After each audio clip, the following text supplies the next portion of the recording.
ये तो मिस्टर मलिक आपने अपने लिए लिया था ना? तारुफ अधूरा रह गया था मेरा। हारून ने जिक्र तो किया होगा, नाराज हो गया वो मुझसे फिर से। शादी का गिफ्ट घर तो घर वाले का होता है।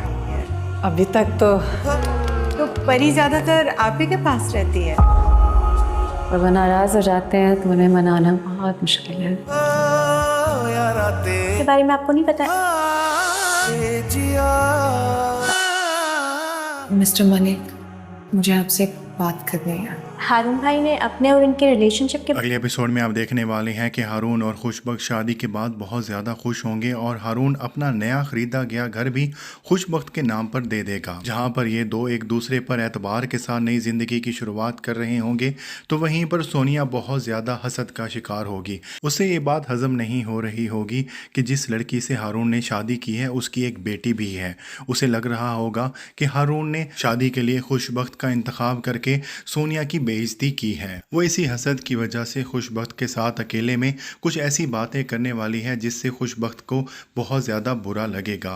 वो ऐसा प्रिटेंड करने की कोशिश करेगी कि वो हारून को बहुत ही अच्छे से जानती है और उसकी हर एक आदत से वाकिफ़ है। और खुशबख्त, जिसको अभी तक ये नहीं पता कि हारून और सोनिया कभी रिलेशनशिप में रह चुके हैं, उसको ये सारी बातें बहुत ही अजीब लग रही होंगी। और दूसरी तरफ माहम भी जाने अनजाने में खुशबख्त के सामने इस बात का जिक्र कर देगी कि हारून भाई ने तो आपको बताया होगा कि सोनिया और वो माजी में बहुत करीब रह चुके हैं। लेकिन खुशबख्त को इस बात का सुन के बहुत ज़्यादा बुरा लगेगा। हालांकि हारून ने कोशिश की थी और बताया भी था कि उसके माजी में 2 सीरियस रिलेशनशिप रह चुके हैं और उसने कहा भी था कि वो नाम भी बता देता है, लेकिन खुशबख्त ने खुद ही मना कर दिया था। इस बात की वजह से खुशबख्त के दिल में थोड़ा सा वसवसा ज़रूर होगा कि वो हारून को मुकम्मल तौर पर जाने बगैर ही उसे शादी कर चुकी है, लेकिन वो इस सारे मामले को बहुत मैच्योरिटी से डील करेगी। दूसरी तरफ आप ये भी देखने वाले हैं कि हारून की माँ कुछ ऐसी बातें करने वाली है जिससे खुशबख्त की माँ को लगेगा कि वो चाहती है